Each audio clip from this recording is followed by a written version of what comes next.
Hi there. In past videos, we have made many assembly and basic programs in an emulated development environment for the Apple II running in a modern computer like this one. And this is good because then we can use GitHub, we can copy and paste, we can share programs with others via the internet. It's a much simpler environment to use. However, ultimately, we want to be able to experience the programs that we create here in an actual vintage Apple II system like this Apple IIe here. The key to do that is be able to put the programs that we make here in a floppy disk so we can run them here. And the way to do this without having to buy specialized hardware for the Apple II is using the cassette interface port. What we need is a modern computer like a MacBook or a PC with an audio jack. We need an audio cable. It has to be a mono audio cable. It cannot be a stereo one.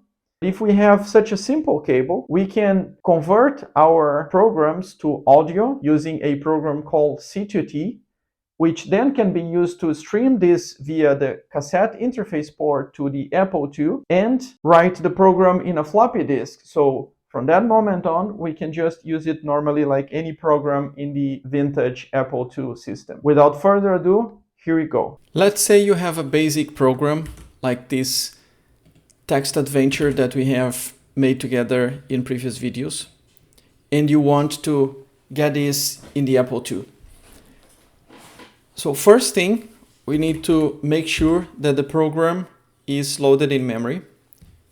And here, by listening it, I am confirming that it is loaded in memory. So now I have to save it to the emulated floppy in this emulated system. And I do that with command save. I give it a name. And then I use the extension .bas for basic. And we can check that the save command worked by running the catalog command. And you see here we have this getlamp.bas in our emulated floppy. So now we need to download this emulated floppy as a file to our computer, a PC or a Mac. We do that via this button, get disk. We give it a name like getlamp.disk, and we save it in a directory that we know where it is. So here I have my file saved.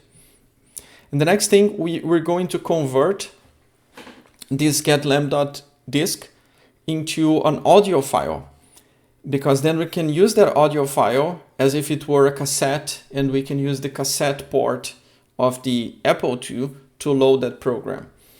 In order to convert this DSK file into an audio file, we need this program.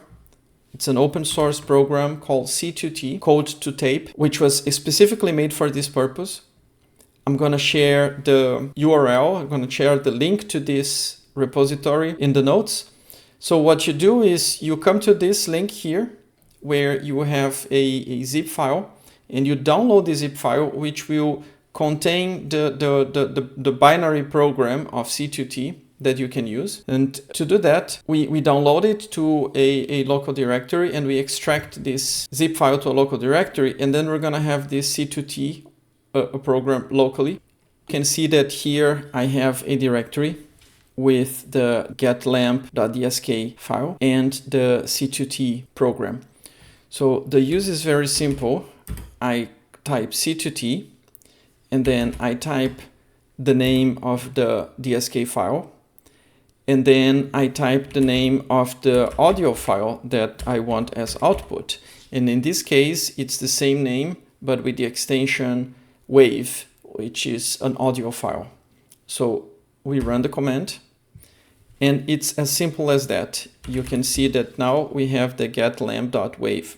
And if you play this file, you're gonna hear some strange noises that sound a bit like those old modems from the 90s. And there's a tone, and there's some kind of scratchy noises. And this is basically the sounds that the cassette port of the Apple II can interpret as being zeros and ones. So what C2T has just done is it has put in this audio file that we can play to the Apple II, and it will interpret it as a program that is going to format a physical floppy disk, and it's going to load in this floppy disk and write in this floppy disk all the content of our DSK that is going to be transmitted via sound. So the next thing we need to do is connect to the Apple II in order to play this audio file. We leave the audio file ready to be played. We connect with the audio jack of the laptop. We need to have a floppy ready to write. So you turn on your Apple II. You go to the prompt. You type load, and this is the command to load from the cassette interface. Now we're gonna press return, and then we're gonna play it over there. One thing that is very important is to get the right volume. So if the volume is too low, then the load will not register the incoming data. And if the volume is too loud, then you get checksum errors. So you have to tinker with it a bit to find the right volume for you. So I already have about the sound volume that works for me. So now is a moment where you put your floppy here because it's going to be written. So what I do is I hit return